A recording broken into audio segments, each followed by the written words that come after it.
উনি চৌরাস্তা দিয়ে যাচ্ছিল, তারপর চৌরাস্তা ফ্লাইওভারের উপরে আহসাদ আব্দুল্লাহকে 10-12 জন মিলে 10-12টা মোটরসাইকেল দিয়ে তার উপর অতর্কিত হামলা করা হয়।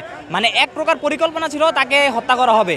আমরা সাধারণ শিক্ষার্থী প্রধান উপদেষ্টার কাছে একটা দাবি জানাইতে চাই যে আওয়ামী লীগকে যদি অতি দ্রুত নিষিদ্ধ না করা হয় তাহলে দেশকে অস্থিতিশীল করবে এবং এরকম হামলা প্রতিনিয়ত চলবে।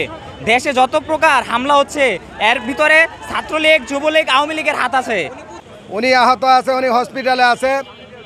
আমরা বাংলাদেশ সরকারের কাছে মাননীয় প্রধান উপদেষ্টার কাছে আবেদন জানাই, বাংলাদেশ জামাত ইসলামের পক্ষ থেকে অনতিবিলম্বে বাংলাদেশ আওয়ামী লীগ, ছাত্রলীগ, যুবলীগ সহ যত অঙ্গ সংগঠন আছে এগুলোকে নিষিদ্ধ করা হোক। তা না হলে আমরা বাংলাদেশ জামাত ইসলাম সহ ছাত্র জনতাকে নিয়ে এই দেশে তীব্র আন্দোলন করবো ইনশাআল্লাহ। চৌরাস্তার ওদিকে বাইপাসে হামলা করছে আওয়ামী লীগের দৃষ্টিকারী জাহাঙ্গীরের লোকেরা, এই হামলাটা করছে।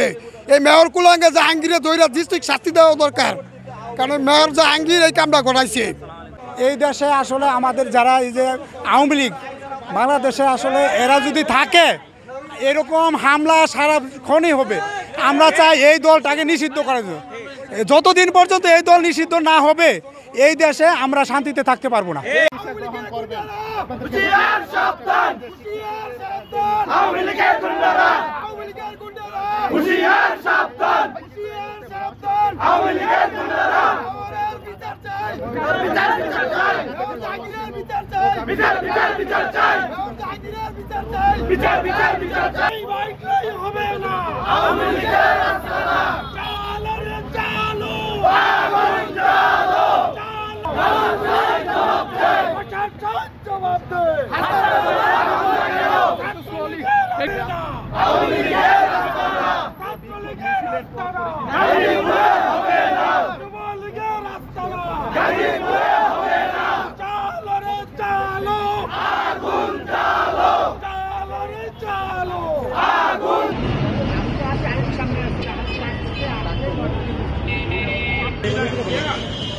तो कैसे